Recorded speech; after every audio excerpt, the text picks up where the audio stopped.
Welcome everyone to another episode of the Plastic Cards Podcast. My name is Fonzie.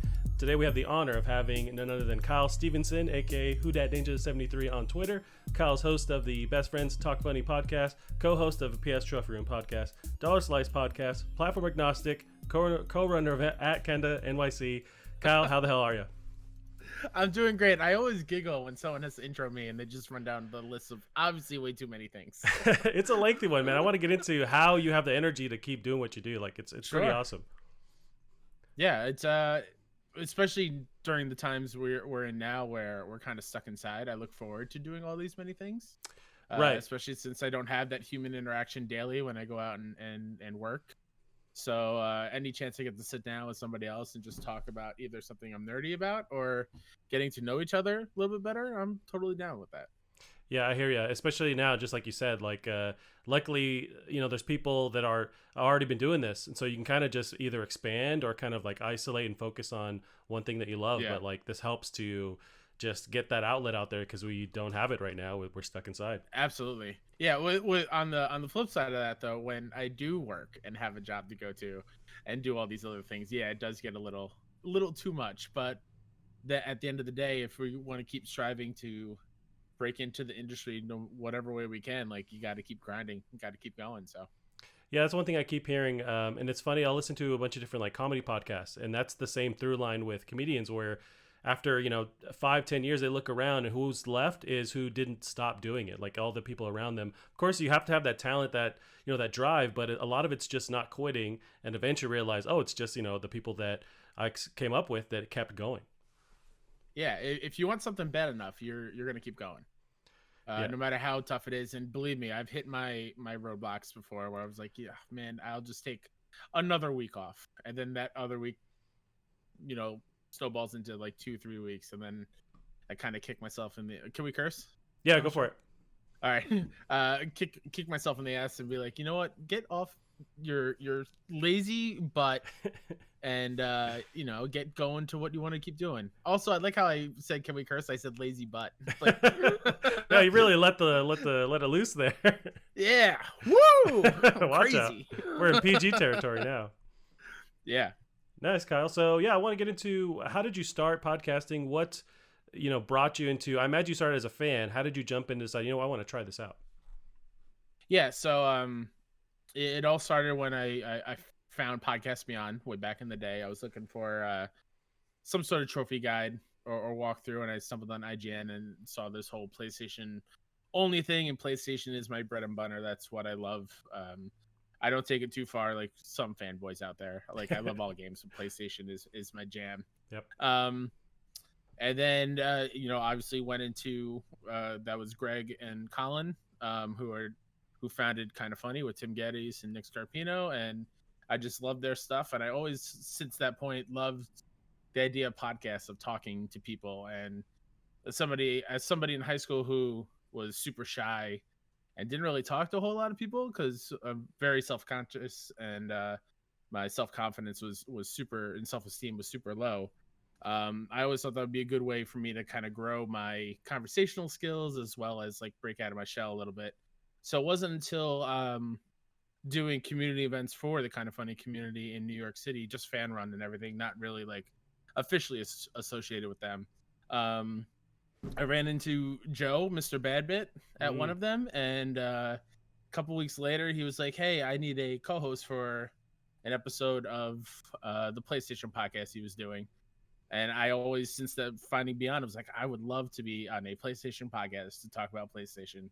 And he gave me a shot, and since then, like, we're over 100 episodes of the Trophy Room, which is our Nice. PlayStation podcast then. And then once I got that confidence up and boosted, I started Best Friends Talk Funny, and then found other people to do Dollar Slice and platform agnostic with me. And like, yeah, now I'm guesting on your amazing show. Like, I just want to talk all the time. Like, that's what I want to do.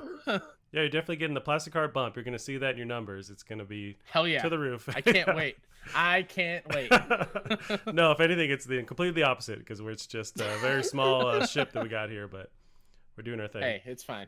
The small ship still works. It still floats, right? That technically, yes, that's true. But yeah, so I'm very curious with you. Not only are doing trophy room, but it's like you have all these different outlets. So when did you decide I want to keep stacking the workload on top of all this? It kind of just happened organically, honestly. Yeah, every week doing PlayStation stuff with Joe on the trophy room was great, but in the back of my mind, I always had the thought of doing what is Best Friends Talk Funny, which is just a one-on-one show, getting to know people a bit better and showcasing why that community is so awesome. Just because of how much that community gave back to me, especially with oh God, what year was it? I think it was 2016, I believe. I lost my ability to teach. There was a mix up in my teaching certification in New York State, and I basically had to redo all of the state testing and go do Whoa, 100 hours of professional development and stuff. And was basically out of a job for a year. jeez. So I was rock bottom, like beyond depressed. And because of their content and the Facebook group and people on Twitter, they really like you mentioned boats, like they really raised my boat up and got my myself back to a stable level. So I view that show as a way to give back in whatever small way. And it just kind of went on since with the kind of NYC stuff. Just we wanted to branch out from just doing community stuff in New York City and just try to see if we can, get better as content creators. Yeah, it's pretty nuts. You touched on that, how it's kind of a weird thing with podcasting where you'll listen to hours and hours of someone talk. You've never met them, but you feel like you know them, and it's this weird connection. And these communities that build out of that, and you really can help people out of ruts. It can inspire people, and it's conversations with people you've never met, but you technically do know them. It's very strange. Absolutely, and that's something when I see people who are nervous to go to like a kind of funny best friends meetup anywhere, and they're like nervous to like talk to other people, which I totally get. I'm not shaming anybody for that feeling because I still feel it from time to time. But when you realize that you all love the same things, you have one thing in common automatically, that you love kind of funny. Right. So just talk about that, and then it will just, you'll find someone loves an anime that you love, or a movie, you share a favorite game. Like it just becomes so easy, and like it's pretty awesome to know that these people, like you said, you've never met before, but you have so much in common that you just break the ice, take that one small step, and you're off to the races. It's different with so I used to go to a lot of concerts, and it's funny, like where there's one thing tying us all together, seeing this band or whatever. Yeah. But really, I'm there like with my wife and stuff, and it's like, oh, I hate everybody here. Like the only thing we have in common is this concert. But I feel like it's different with the podcast because it's like it's personality based, it's conversational. You kind of isolate and find the people that think like you do or find the same sense of humor, and it's way more personal that way. Yeah, when it comes to like difference between, like you said, concerts and like podcasts and stuff, podcasts, depending on what the topic is, they really let you into their lives. So like you feel like you're getting to know them as a person, where music, you still kind of get that way, but it's kind of veiled over, guitar, drum, bass, whatever the genre is. So it's there, but it's not upfront like podcasts. Like Right. I think it's easier to get to know somebody through podcasts and music. Yeah. When did you realize that like or really rather, let me take a step back. When you started podcasting, is there something that you didn't realize until way later on that it's just like a heavy workload, or something you didn't realize was going to be a bigger part of your day being a podcaster or being in that community? Editing. Yeah. Editing is a huge one. I just thought like you record the audio, you put it together, boom, you're done. Right. Nope, not at all. I think my first episode that I did on my own, editing wise, for Best Friends Talk Funny, was with Zyger from the Kind of Funny community, and it took us 2 tries because the first try there's an audio issue on his end with his headphones, and he was using a headset mic, and there was something wrong there. And then we did it again, and my first experience with like audio drift, where like our computers are on different clock speeds or whatever. I still don't fully understand it, but like my audio would drift Right. faster than his, and we'd be out of sync at some point and find that spot and cut out empty space. And it took me like a month and a half to do the first episode, and now I can do that within an hour if everything's good. But yeah, editing was a huge thing I didn't realize. paying for a service to host the podcast. The RSS feed was something I did not realize it would be crazy, and finding one that is in my price range or free, because I don't make a whole lot of money. So, and I definitely want to keep doing this. So that was definitely a wake up call for sure. How did you also, you mentioned like early on, you're younger, you're kind of, it's harder for you to come out of your shell. How did you then decide or break through that with podcasting? It's very much like it's on you to be a personality or to be honest, to have a conversation. How did you build that confidence to do what you do? It's 100% because I took the step to meet people in real life, through these strangers that I know online, and then finally seeing them face to face. And if I could do that, I can do it over a computer. Like, I feel it's way less stressful doing it over a computer. Although there are, I've had some people on that I've been a little starstruck almost because of their presence in the internet community. Like, sure. I'd be like, oh crap.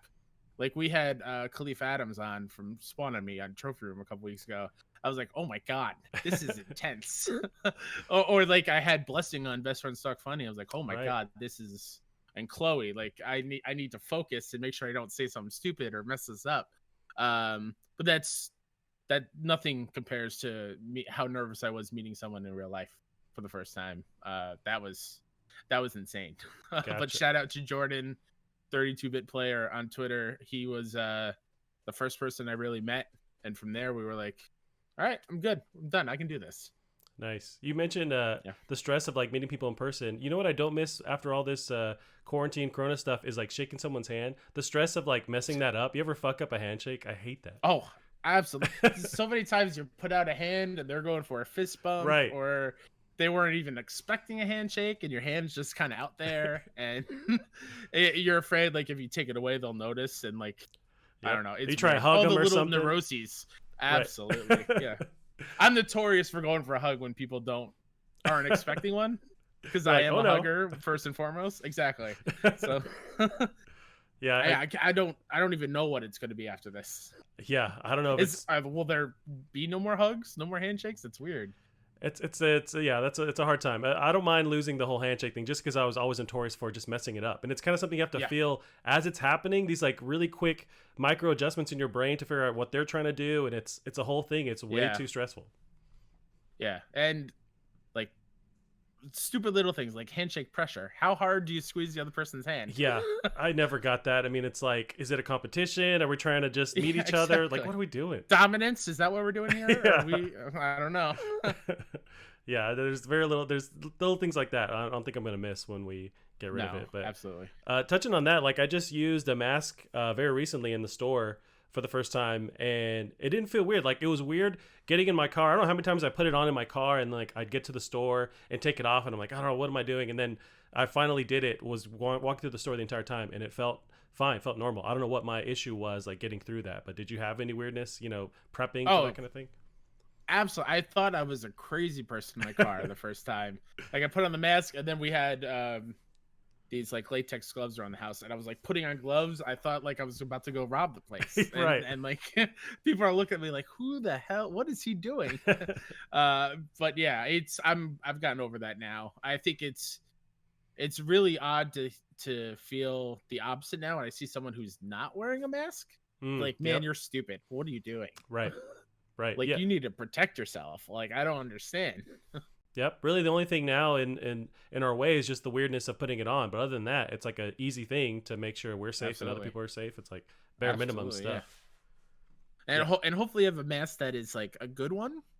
Because I've had a knockoff one where like I was breathing and it was like sucking into my mouth. Like, I felt like I couldn't breathe. That's not good. So you don't want to pass out at the supermarket just from wearing the mask. Exactly. Yeah. I don't want people to help me out in there with all the germs and stuff. Yeah, and also I wear glasses, so it's like constantly fogging. We replace the handshakes with the weirdness of getting the mask on. It's just trading another social anxiety for another one. Yeah, at this point, I might even just write words on the outside of my mask now, like "Hi, we're in this together" or something like that. Right. Just so people don't stare, which is they shouldn't anyway. We all should be wearing masks. Yeah. That's gonna be a whole nother thing. It's just like the the art style, like what do you wear in your mask? What kind of brand mask do you wear? It's like, is that going to be the whole like bullying thing with kids now? It's like, oh, what did you have in your mask? Like, what Oh brand my are you God. wearing? Like, it's just a whole another, whether you God, have a I hope Nike not. mask or Adidas mask. You've got to think Nike has a mask already, right? A branded mask, like just do it or like Yeah. just wear it. With like the That pump, that has to be. like the shoe pump on Oh the my side. God! Shout out to the sneaker pumps, man. I thought I could jump so high with those. Yep. Yep. Oh yeah, the LEDs. I wish they try to make a comeback, but it's like as an adult, it's really hard to rock those LEDs on the shoes. I man, I don't know how to say this now because it's still up in the air. I did work summer camp for the past decade or so. That I don't know if that's happening this year, but when the kids walk in with like the lights on their sneakers, I'm like, oh my God, I wish I could rock those as an adult. Those look cool. Do you think But so? no. You had some teaching experience. Do you think that helped at all with like just having the conversation, with knowing how to like round a conversation or get people in focus, like with teaching? Do you think those skills helped you out in the podcasting world? Oh yeah, for sure. Going back to like me in high school, I was the kid who would like count how many paragraphs until it's my turn to read out loud. And like if I had to get up to read my essay or something, I would be freaking out all day. Because of course, like English class would be in the afternoon, so I spent the hours beforehand freaking out about reading in front of everybody. So when in college, when I decided I wanted to be a teacher, and they like kind of force you to get up in front of everyone and teach lessons and be in front of kids and whatnot, it's definitely helped. It's definitely eased the nerves big time. Yeah. One of the questions I had for you, because you have so many podcasts, how do you avoid burnout? How do you kind of manage? Are you really great with, listening to your body, listening to your mind when it comes to burnout, or do you kind of run things at red line, and then it takes you something else to like really kind of bring back the reins on that? Like, how do you manage that? Yeah, if I'm feeling like I'm doing too much, I will skip a week. I'm not ashamed of that. I know it's probably not the way to do it, like if you want your podcast to keep growing, but like in my eye, like I'm not making money off of doing podcasting. Like I'm doing it for fun. So if I'm not having fun, if it's too much on me, I will totally take a step back a week. Luckily I have the Dollar Slice show and Platform Agnostic are every other Friday. So it's not like I'm doing those 2 shows every week. I'm only doing like 3 a week, and I space them out as much as I can. But yeah, if I have no shame in saying like, hey, I'm not feeling it.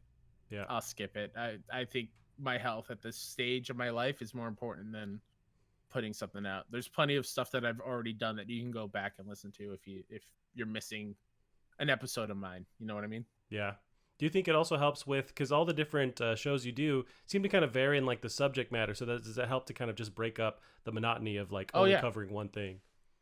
Yeah, for sure. If I had 4 shows all about PlayStation, I'm sure I would.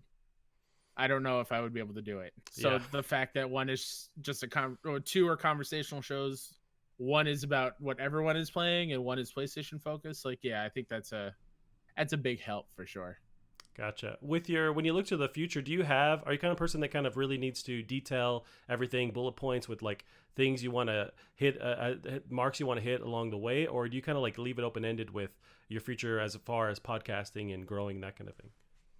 I mean, I have the main goal, right? I have that the main goal that I've been striving for a couple of years, and I'm no stranger to saying this. Like, I want to be a member of Kind of Funny one day. No matter what role, the joke I've always said is like, if they need a janitor, I'll be their janitor. I just want to be part of that culture and that business over there. But when it comes to like smaller milestones, I just put out episode 50 of Best Friends Talk Funny, which is huge for me. I want to get that to triple digits. I want to cross 5,000 listens on that show, which I'm a couple hundred away on.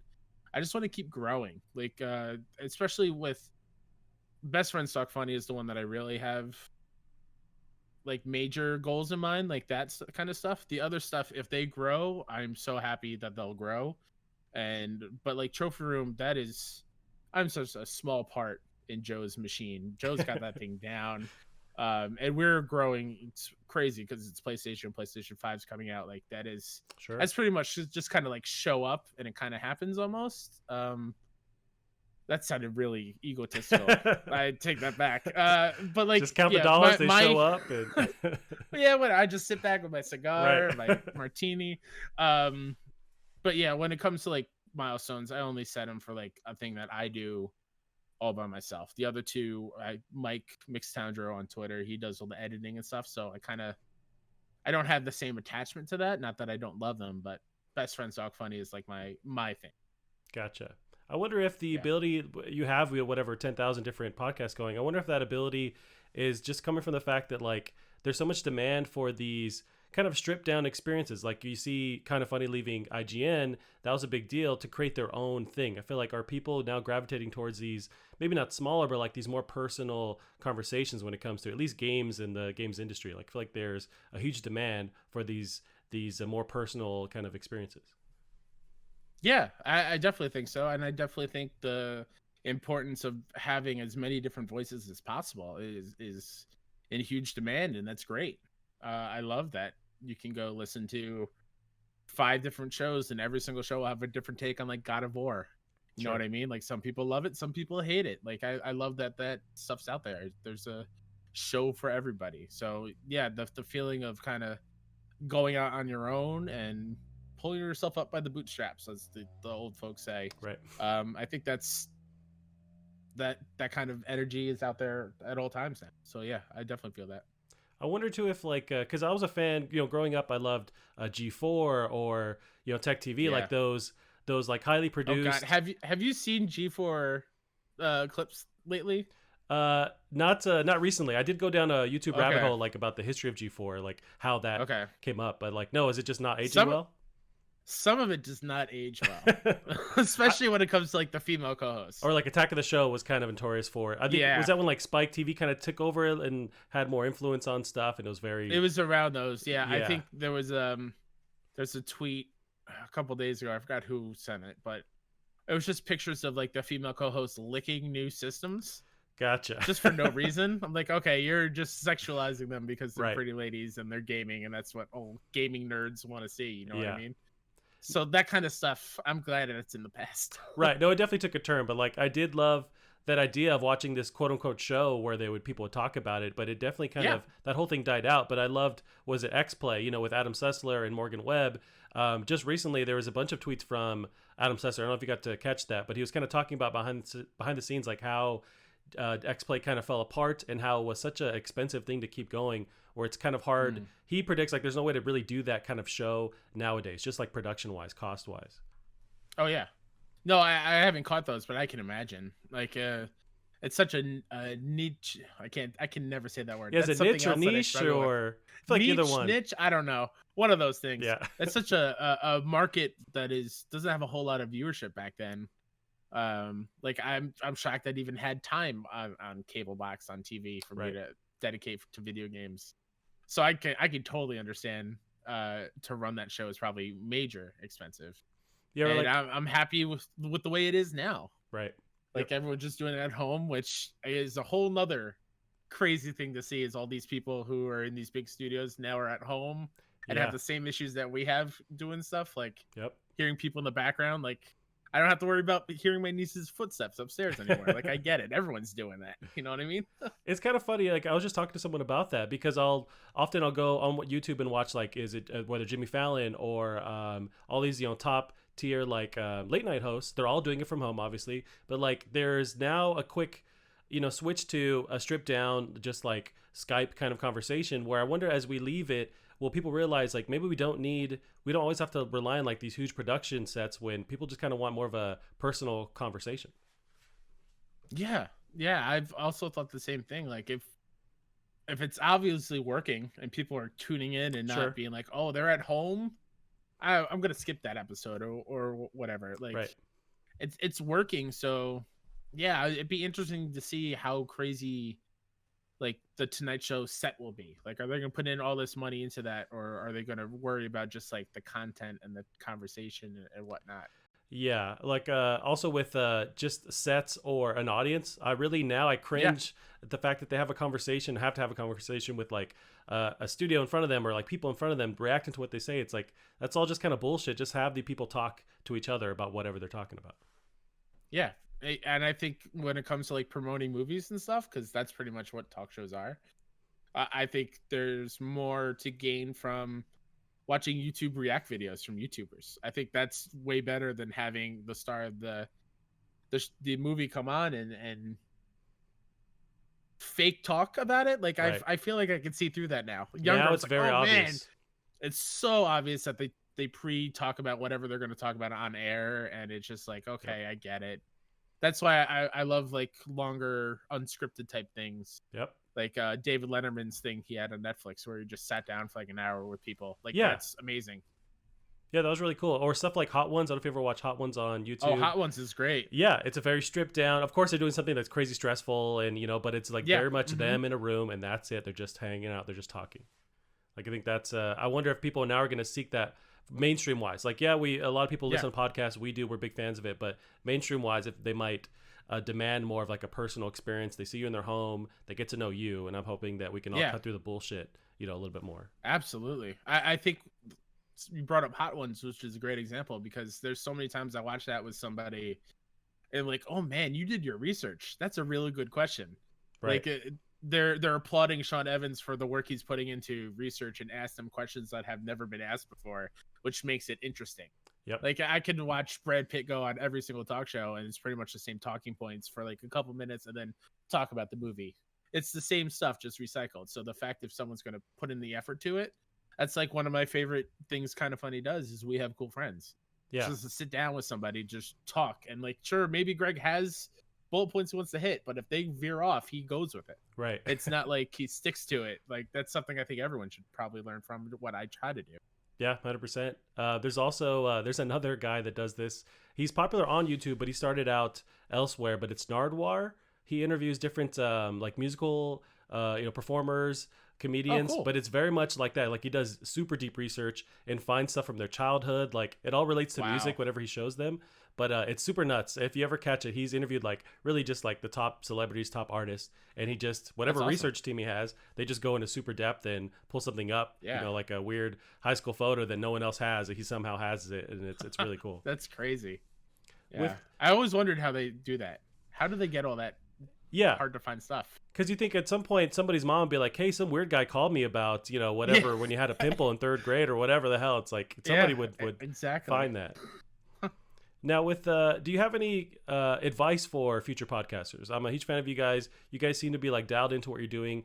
Is there stuff you learned along the way that you can help out with? Just roadblocks that you guys experienced that you can shed some light on. Yeah, I think something that I've only just begun to kind of embrace is going to sound weird, but kind of like embrace the awkwardness when you get started, because it's very weird when you're just talking to a screen, and it's with technology. Sometimes technology will mess up and it will make the conversation not seem smooth or whatever, and you'll probably cringe at your own voice. But as long as you embrace it and you understand that everyone goes through the same thing when they start, like I think it will make you better and it will make you not worry about that anymore. And then when you're not worrying about that, the stuff that you want to talk about will come out and be totally fine. That's my main thing is to kind of just embrace yourself, do what you want to do. Don't let anyone pressure you to change it up, whatever. You want to talk about one thing, talk about that one thing. Don't try to worry about merch or like all that stuff. Do it because you want to do it. Yeah, no, it's you got to lean into those awkward handshakes, and just like absolutely hold it for longer, Go in for the hug when they have the hand out. That's fine. Nice. Well, yeah, Kyle, I really appreciate you being here, and I want to get into some stuff that's been happening lately. Star Wars Day was today, May the 4th. So May the 4th be with you. Now, and also with you. Thank you, appreciate it. Kudos. And then so with some of the Star Wars stuff, where do you lie on like the newer movies? I'm a big fan of the newer the last 3 that came out. I dug them. I love going to the movies to actually see a Star Wars movie. But how have you remember going to the movies? Right. Remember that? Yeah, it I sucks, miss man. it so much. Yeah, I hear you 100%. Where did you lie on some of the newer ones? I love them. I don't understand why people hate The Last Jedi. I think that might be one of my favorite ones out of these 3. You know what? I highly agree with you on that. It's going to be a hot take for everyone Star Wars fan out there. It did something different. It is the most newly looking and feeling Star Wars movie out of all the Star Wars movies. So that's why I think I dug it so much. Yeah. But yeah, I love Force Awakens, Last Jedi, Rise of Skywalker. They're all amazing. Like any when it comes to me and my movie taste, if I can escape this reality for a couple hours, I'm good. Right. When I'm thinking about what's going on out after the movie while I'm watching the movie, that means there's a problem. Right. And Star Wars, that doesn't happen to me, no matter what it is. Like, I don't know the ins and outs. So, like, if there's an Easter egg, I'm not going to get that. Yeah. But that doesn't distract from me loving Star Wars. Yeah, I'm in the same boat where, especially these last three, like, I remember for the first of the trilogy coming out, it was The Force Awakens. Yeah, I remember being in line. Yeah. Waiting to see the movie, and the door kept opening in front of us because we were like first in line as people came out in and out of the bathroom going into the theater, hearing the like laser sounds and Chewbacca yelling in the background. It's like, oh shit, this is Star Wars. It's like, it was so cool to have that reinvigorated, and I had a blast watching them. It's all Star Wars. Like, I didn't understand all the hate, because it's like, did someone shoot a laser? Was there a lightsaber fight? It's Star Wars. They hit all those bullet points, and yeah, you touched on it where they improved, they changed stuff. Like, I had a blast. Yeah, I think the only way I would be disappointed if it changed completely into a different genre movie. Like, it was like, you know what? We're not going to do lightsabers anymore. You know what? We're going to turn into, like, I don't know, a teen drama, right? Like a rom-com type Twilight thing. Full-on version. rom-com. Yeah, no. Did you see there's a new Twilight book? I heard something about that. Why? Yeah. Why? Is it from what's his face's perspective? Is that the whole thing? All I saw was there was a new book, and I quickly scrolled along. Yeah. You know what? If you want to induce some nightmares right before you go to sleep, if you look at on YouTube, you can find the last Twilight movie. They CGI'd a baby for some reason in the movie, and it's fucking terrible. No. It's like, I don't know why not just get a real baby, but it's this baby that's like smiling and like doing a dab. There's like no reason for the CGI baby. Oh jeez, it's bad. But that's crazy. Yeah. But it's also crazy to look at movies around that time and be like, man, we're not that far away. Why did the CG look so bad? Right. I'm a huge nerd for like movies that do practical effects. So I think those movies always stand the test of time, whether it's like The Thing or just, I don't know, T2. Like, those movies always last longer visually because they went the extra mile and did the miniatures and the special effects and stuff. Yeah, with Star Wars, I actually really dug The Mandalorian. I feel like that was maybe one of my more favorite experiences lately. I feel like whatever they did, it was a sort of different take on the genre. It was more like of a Western style, I guess.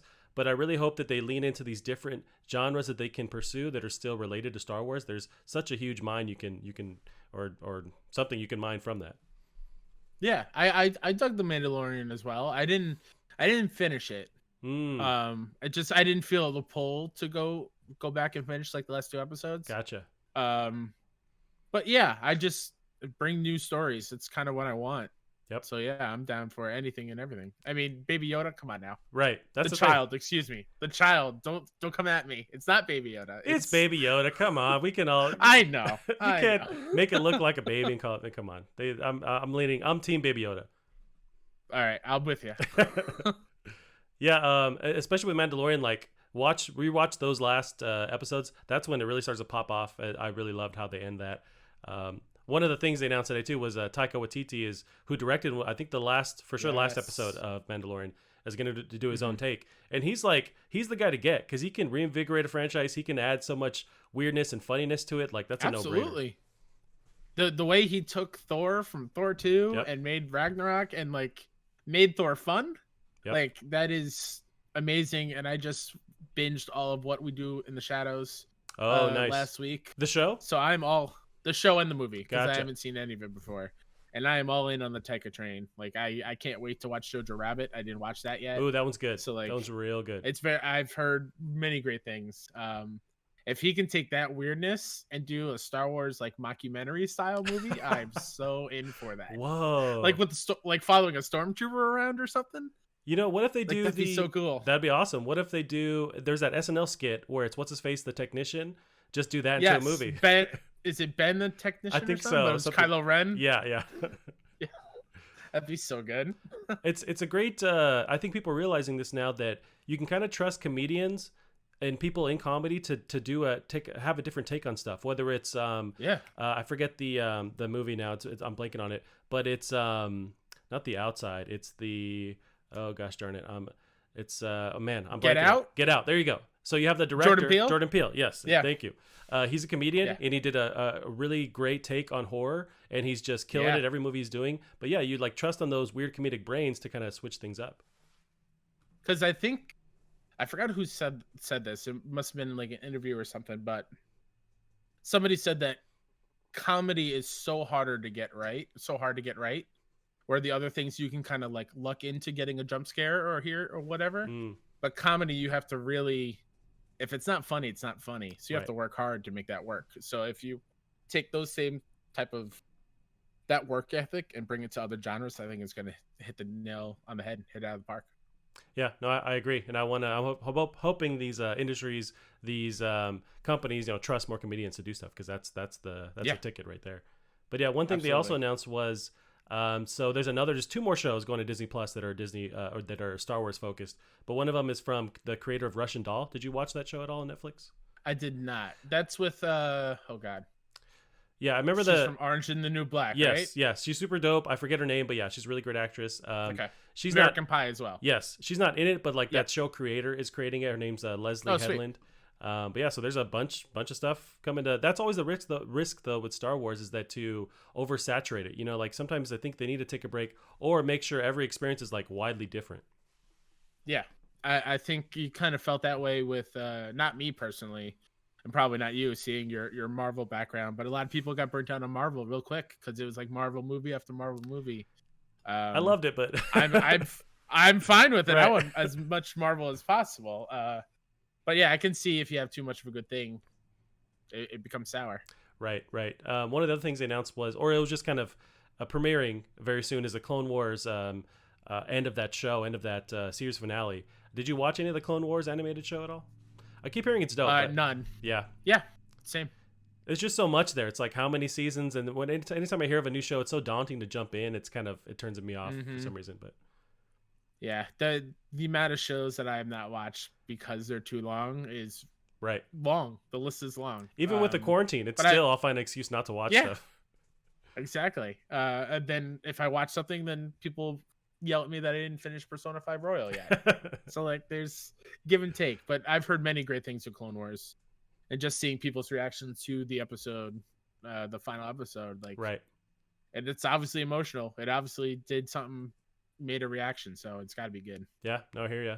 And then they also announced Lego Star Wars: The Skywalker Saga, which is like all of the movies into a game. It sounds really insane for them to pull that off. But they're not just, which I thought initially, they're just stitching the actual Lego games. I think this is its own complete experience. It's a complete remake Yeah. of every single Lego Star Wars game, and it's all in one package. Wow. I believe this was part of, I think it was part of E3 last year, when they talked about it briefly. And I think some people said it behind closed doors. It's not the same Lego gameplay formula either. Interesting. There's like cover now, and like it's a new engine.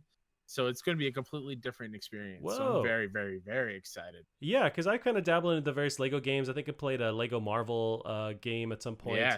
And it's my favorite one. My first PlayStation 4 Platinum. Oh, nice. Lego Marvel Superheroes, yeah. Is that the one with, I know there's the one, that's the reason why I played it was because Galactus was in it. I'm a huge Galactus fan.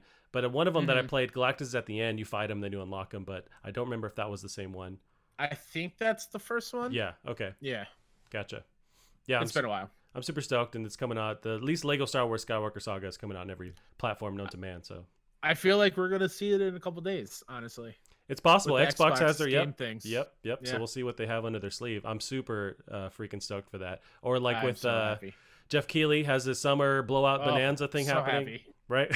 it took me at like a very sad state where I'm not gonna see all these next gen reveals and stuff, to now like we're gonna get them all the time. I'm like, yes. Which, hallelujah. Yeah, and to take a step back, like that's a way better model, because really with E3 it's so much packed into one thing, one a week basically, 3 days, and a lot of stuff can be missed. And so with you spreading it out, it's just way more announcements over that whole 3-month span. Like that's the way to go, and I didn't realize that's what I wanted. Yeah, give games the time to shine. Mm-hmm. Like if you're a fan of particular studio, and you look at the what was it, Summerfest is the I think name of so. it? Yeah, yeah. If you look at that Summerfest page, and it's only phase 1 and the list of developers on there, like everyone's gonna have one on there that they're super stoked for. Right. So I think that's cool for the fans of each individual franchise that's in there to get excited and hyped. Like I know seeing the WB logo on that thing, of like, hell yeah, Dude, it's about where's fucking Batman? time. Yeah, they can't Where's leave Harry? this... That Harry Potter leaked business. Yep. Where is it? Yeah, they cannot leave this year without announcing that Batman game, because it's been like teased so much, with the weird symbols and stuff. It's like you can't end this year without showing that off or officially announcing it. Rocksteady, where you at? Right. Like, come on, let's go. Right. Yeah, with that also makes me think, with Jeff Keighley at least, how does that affect the Game Awards? Because he's always seeking out these huge gets, these huge announcements. Is that, dip into that well at all, or that's just its own experience? It's not going to mess with Game Awards at all? That's weird to think, because he also is running the Gamescom thing too. Oh, interesting. Okay, I didn't catch that. He's doing that. He's like doing the oh my god, what's the word I'm looking for? Like the run through of that digital event this year. Oh, gotcha. As well. So I trust Jeff to have surprises and keep some aside. And I'm sure there's games that we're not going to see in the summer thing that we'll see later, especially if the console is launched later this year. Yeah, with the state of the world. Right, that's I'm a whole sure other. They've got surprises left. Yeah, I think it changes every day, but like I feel maybe at least today I feel more positive that we're reaching that fall time release. But like just last week, I felt way more negative. I guess hearing like Last of Us finally having a date and these things kind of rolling out, I feel like maybe we're getting on par. Then Sony's saying they don't expect to sell as many, so it's like maybe they're just expecting to kind of do a softer release now with the state of the world. I think when it comes to like Sony and PlayStation 5, they were like, we're expecting to ship out like 4 million PS5s, whatever, compared to PS4s, which I think were 5 or 6 million. So it's not really that big of a deal in my mind. It's still millions of consoles. Right. And I think if you are so dead set on getting one, I'm sure you'll probably get your hands on one. But yeah, I was with you. I was very down about just the state of PlayStation. Yep. But then we get the DualSense controller. We get just last week saying, hey, we're going to see next gen games from Xbox. Right. Okay. That's all I want to see. I'm all about the games. Like, I would love to see what the PS5 box looks like. Oh, but sure. Give me the games. They might not show Give me that Horizon until... Zero Dawn 2. Yeah, you know what exactly. I mean? They might not show the PS5 until you order it and it shows up at your door. Like, it might not be that kind of situation. I'm fine with that. I don't care. You know what? I also love that leaked, or like not concept, but it was the dev kit that came out, which looked like a weird Lamborghini with vents. I actually or the dig pizza that look. warmer. Yeah, with the pizza warmer. Yeah, or whatever. God knows what people are gonna put in that little holder thing. Yeah, but yeah, whatever exactly. that. I love that design. I want them to go weird with it. And I also am a fan of the boomerang. You know, that concept PS3 controller. Like, I want them to lean into that weirdness. Yeah, I'm also with you. I like that V design. Also, because V is 5 in Roman numerals, so maybe that is the thing. Yep. I just don't want it to look exactly like what Series X is, or the same thing as PS4. Like I love when the PS4 got revealed, and it was this slanty, cool-looking box. It didn't look like just a rectangular thing like every other system is.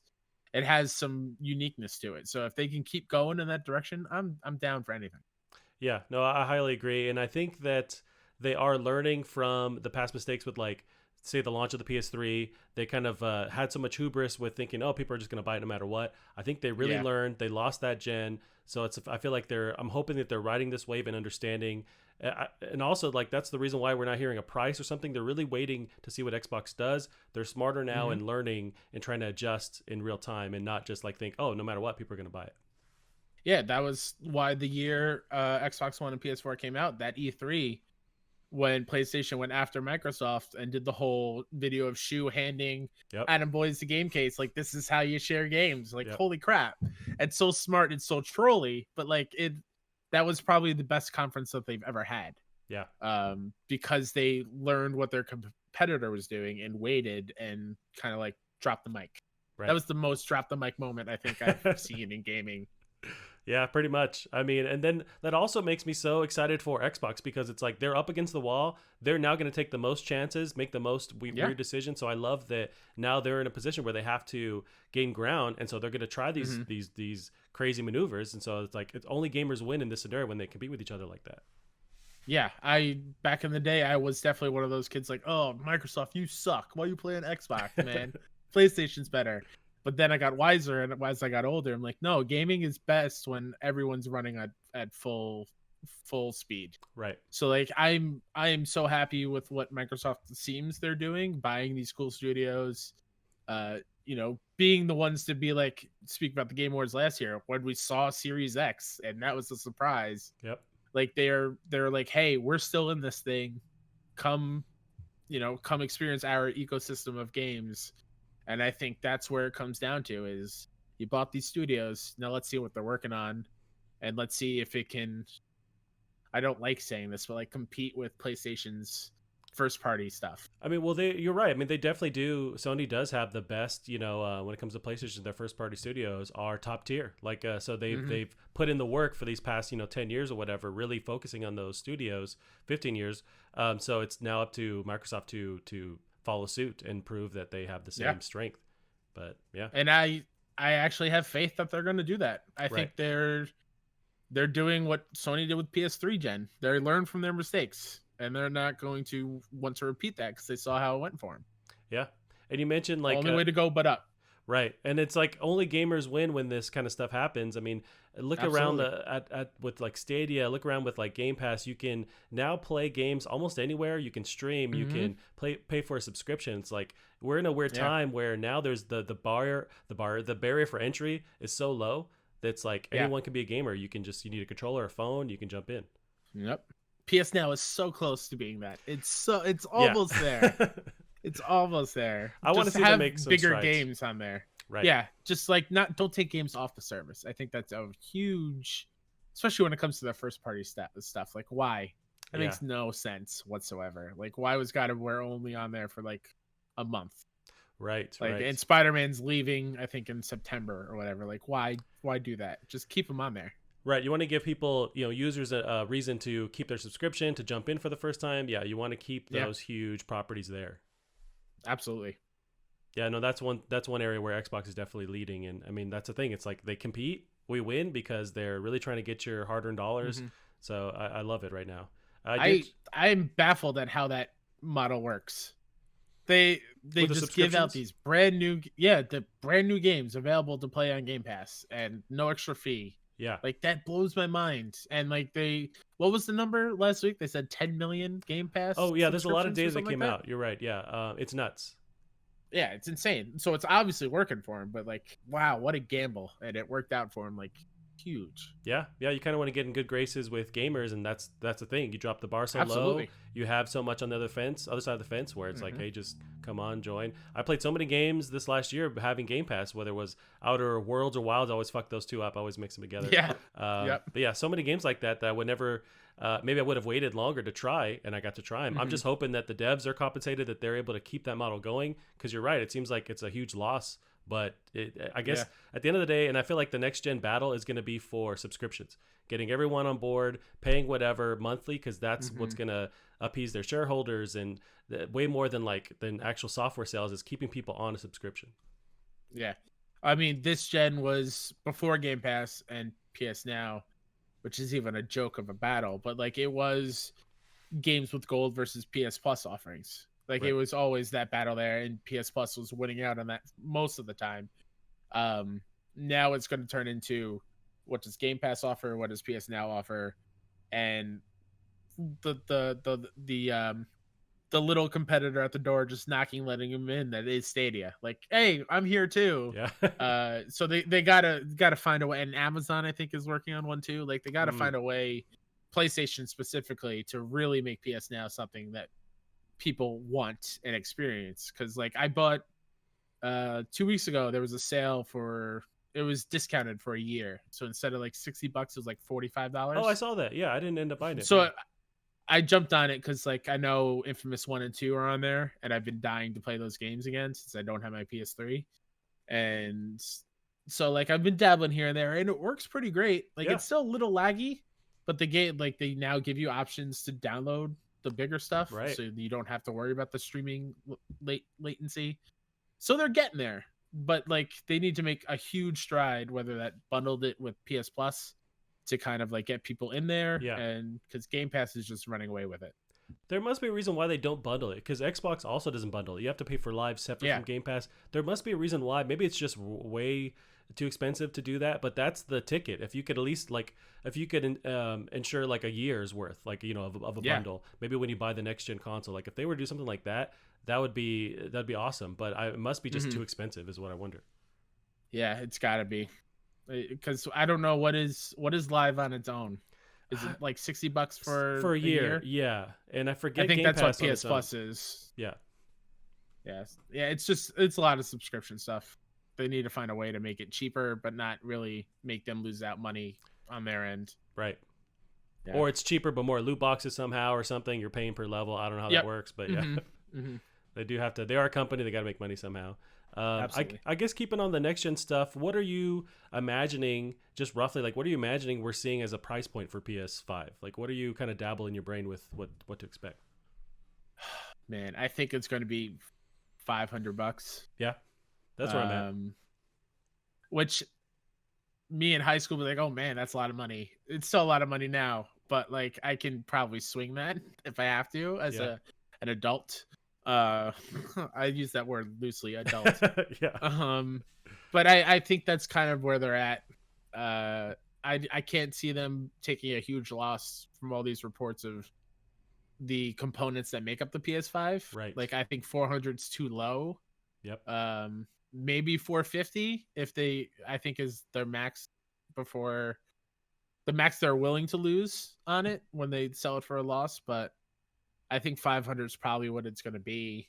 And I think they'll probably kind of like alleviate that sting by maybe bundling a huge game with it or something like that. I think that'd be a good way to do it, but who knows? Yeah, it's kind of interesting because $500 in the console world does sound like a lot, but like I'm looking into building a new PC, and it's easily gets to the $1,000 range if you want to have, the cool new lighting effect. It's not HDR, it's whatever the hell, ray tracing. There you go. Yeah, RTX or whatever, ray tracing. Just having that, just having VR ability, it's easily $1,000. So for them to cram all this tech into $500 machines is nuts. And so it's actually a steal, but we're still tied to this old way of looking at it where $500, and it's for sure it's a lot of money, but it's like just considering how much goes into that, it's kind of an amazing deal when you think about it. I think also Sony's waiting to hear about that rumored lower price Xbox Series S or whatever it is. Because like if they could come in and be like, here's a $200 box that only streams games, like that's probably a huge problem. And I think if they do that, then maybe PlayStation will drop it even lower. I don't know, but like interesting. That's a steal. If people can get a next gen console for like $200 or $250, right? Sure, it's no physical media, but like you can still play. Here's Game Pass. Look at all the games you can play. Like it's PlayStation's up against the wall when it comes to this. So like they need to figure it out soon. Yeah, you're totally right, because they're in the lead, but if they want to keep that crown, they have to be able to on the fly, make these adjustments. I wonder if the fact that they have PS4 standard, PS4 Pro, that gives them that range of price availability that they can compete where they don't need to have their own like Lockhart version. I also wonder where if you're streaming, like a lot of what's in the news now is like a lot of these games, at least first year, a lot of them are going to have this ability to go to be on PlayStation or like base model, current gen, and also next gen. So that gives them also a little bit more play. But I wonder if they necessarily don't have to compete with like a Lockhart version. Yeah, I mean that is a great point. If the games are coming out and you can play them on the system you already own, and you get them on this next gen and it just looks prettier, because that is all it is at the end of the day. It's just a prettier looking model. Like this whole smart delivery thing, I still don't understand how it works. It's a bit confusing. And I also don't understand how people are saying it's going to be like a huge, completely different thing. Like it's really just like it's going to look prettier. Right. Like you're not getting extra content from the Xbox Series X version than you are Xbox One. So I don't know. It's a convenience thing for sure. Right. I imagine that as these the software wise, it becomes like they're just developing for PC. You're just like creating these different tiers, much like you would on a PC. You have your ultra settings, your medium, your low, and so it's able to scale depending on what model you have. So maybe like at the end of the day, that's all they're doing behind the scenes is just making it work that way. So you're right. You're not getting any extra high fidelity models. You're just getting like slightly up-resed or low-res models. I don't know because I don't know how it fucking works. No. I like, especially when I think of like Cyberpunk. Like I think that's probably games already look pretty damn beautiful now. So especially with it's not gonna be a huge difference, I don't think. Except for like the load time things. I can't wait for faster load time. That's gonna be nuts. That's definitely a game changer where you can just turn on your Xbox, your PS5, and it just starts and you can juggle between 5 different games. Like that's beautiful. I mean, also when it comes to the games itself, because did you play Final Fantasy VII Remake? I did not.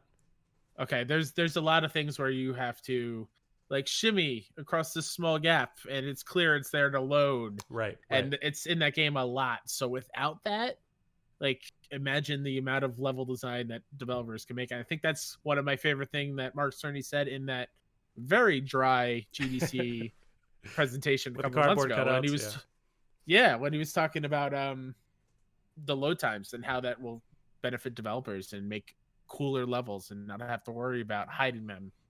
Like I think that's dope. That's really cool. I highly agree. That's something I'm really anticipating. Just just giving them full capacity to not have to put these different hurdles that like we're used to with loading stuff. Now we don't have to worry about it. You can swing as Spider-Man from one side of Manhattan to the other, lightning fast. That's nuts. Yeah, say goodbye to fast travel. Like or if there is fast travel, boom, you're there. You don't put the controller down, check Twitter, and then 30 seconds later have to pick it up again. You have to stay locked in. Yeah, Kyle, when am I going to find the time to peruse the internet if I'm not doing that during loading screens? I don't know. Maybe there'll be like a plug-in where just in the corner of the screen, your Twitter feed will be there as well. Or retro mode where it says like disk error and you have to like do something to your Xbox to just give you more time or PS4. That'd be great.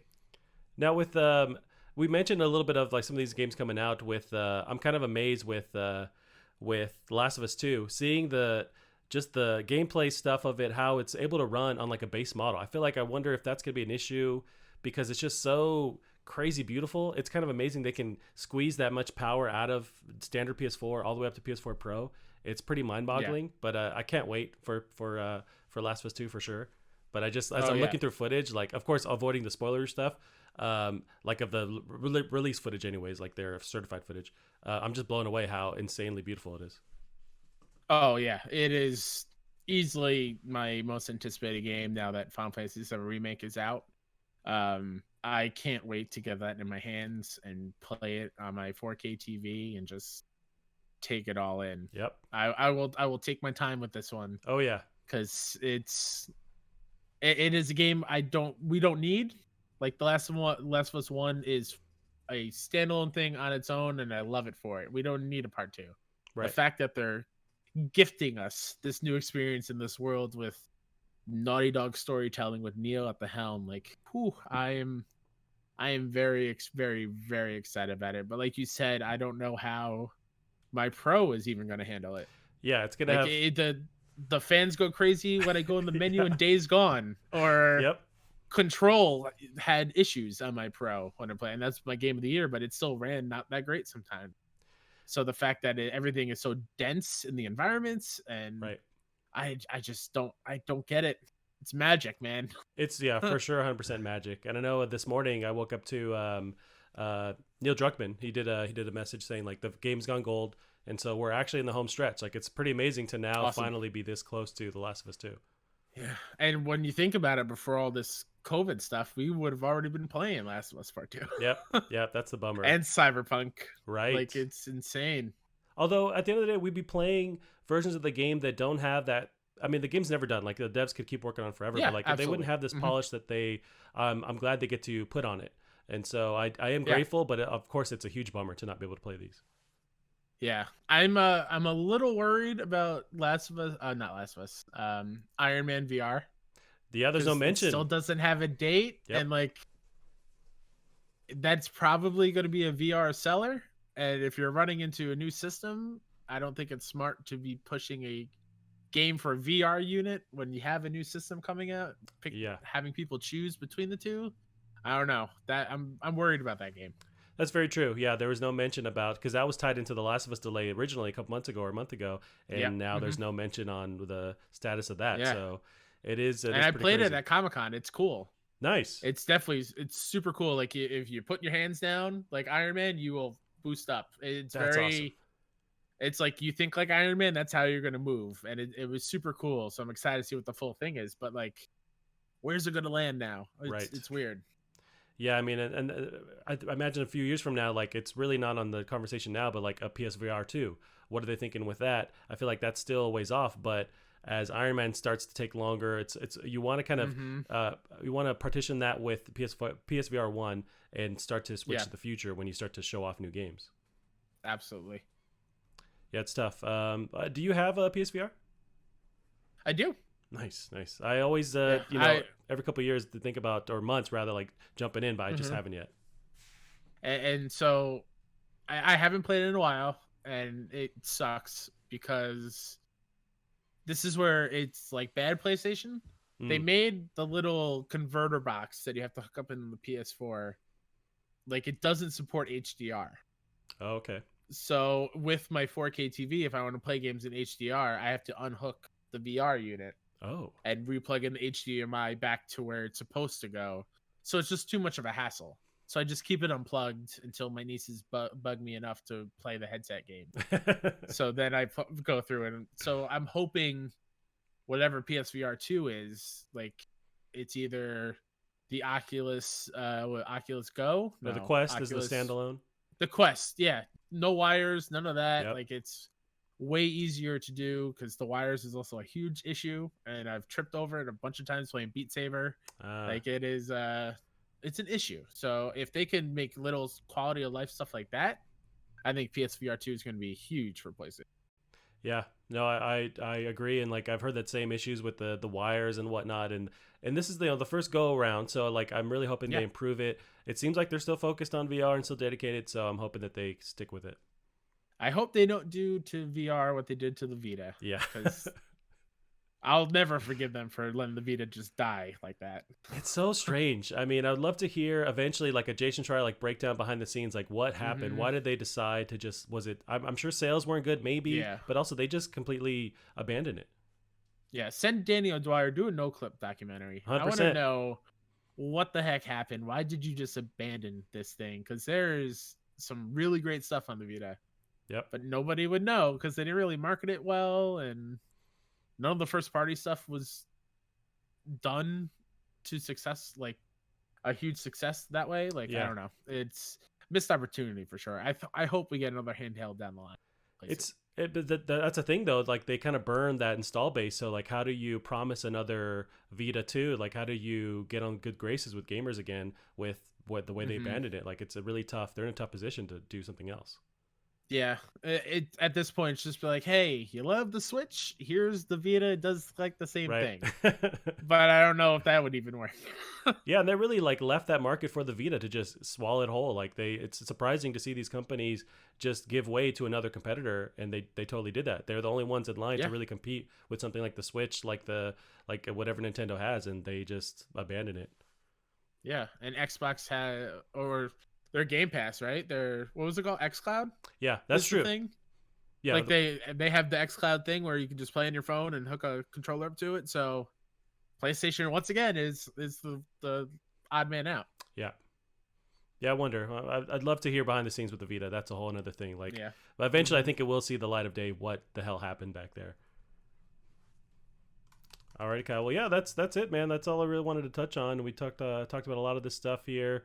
The big, things recently, like at least with PSVR, I know I just caught it this morning. Just like there's always patents around, but with Sony kind of releasing another patent with like a fingerless or like a way to track PSVR. It's like a handle you hold on, but it tracks your fingers, much like the Oculus. Oh, sweet. Or not the Valve Index. They have that high end one that actually tracks your fingers and stuff. So that was a news, great. But it was a patent, so who knows what they'll do with that. Yeah, I always thought like the PS5 controller that is now DualSense. I thought that whatever it would be, that the sides come off. There was patents like that. I remember that.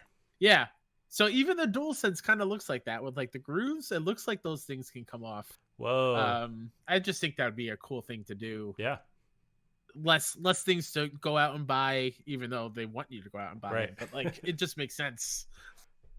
Yeah, and I can't wait for. I really am trying to jump into more VR stuff, but like on the PC end, I've tried to stay away from watching any Valve or any of Half-Life Alyx gameplay. But like over the weekend, started watching some stuff from IGN. They had a walkthrough the first like 2 hours, and it's so freaking gorgeous and just amazing how the animations look. I gotta play this game, so I'm really trying to like sell my car or something. I gotta get an Index and get a PC. Yeah, I think it was a Rooster Teeth podcast where Gavin was from Achievement Hunter was talking about it, how he finished that game and he was just crying, not because he was sad, it was just because he was just like, he couldn't believe that was a thing that he just got to play. Yeah, that's how crazy in depth and what's the word I'm looking for, monumental, I guess, in what it's doing for VR. So like, that will never be me. I won't be able to get that unless it comes to VR, PSVR 2 or whatever. See, but that's a huge get. If they could, when they finally do announce PSVR, if they can say, you know what, and it comes, or it's day one, like you can actually play Half-Life Alyx on it, that's huge. Like to bring Half-Life 2, or to bring Alyx rather, to consoles, that's where it can really blow up, because it's still tied to a niche market with VR. It's still, you have a expensive rig, you need like an expensive headset. So it's like, that would be the moneymaker, the huge app killer, the kind of thing to bring to PSVR. And there's hope, right? Because another Star Wars news from today, the Vader Immortal VR thing is coming to PSVR. Yep. So like there's hope out there. But just we'll have to wait a little while longer, I guess. I agree. Well, Kyle, I don't want to take up too much of your time. I really appreciate being on the show. Can I give you a second to plug, all the stuff you're doing on the 5,000 podcasts you have going? Sure. Thank you so much. This was a blast. Thanks for having me. Thanks for being here. Anytime you want me back, I will gladly come. You got it. My personal Twitter is at WhoDatNinja73 on Twitter. My show, all about the kind of funny community, is Best Friends Talk Funny at BFS Talk Funny, and pretty much wherever podcast services are at, you can listen to it there. If you like PlayStation, PS the Trophy Room on Twitter and the Trophy Room on YouTube. If you search for that, you'll find the video versions. And if you're ever in New York, hit up kindanyc.com for future community meetups when it comes to Kind of Funny, Best Friends, and find our gaming podcast platform Agnostic there, as well as Dollar Slice Pop, which is our conversation thing. But yeah, that's about twitch.tv/kindanyc. We're starting streaming now that we're stuck at home. Nice. So if you want to do that, give us a follow over there as well. You got it. Awesome, man. Appreciate it. Thank you. Yeah, thank you.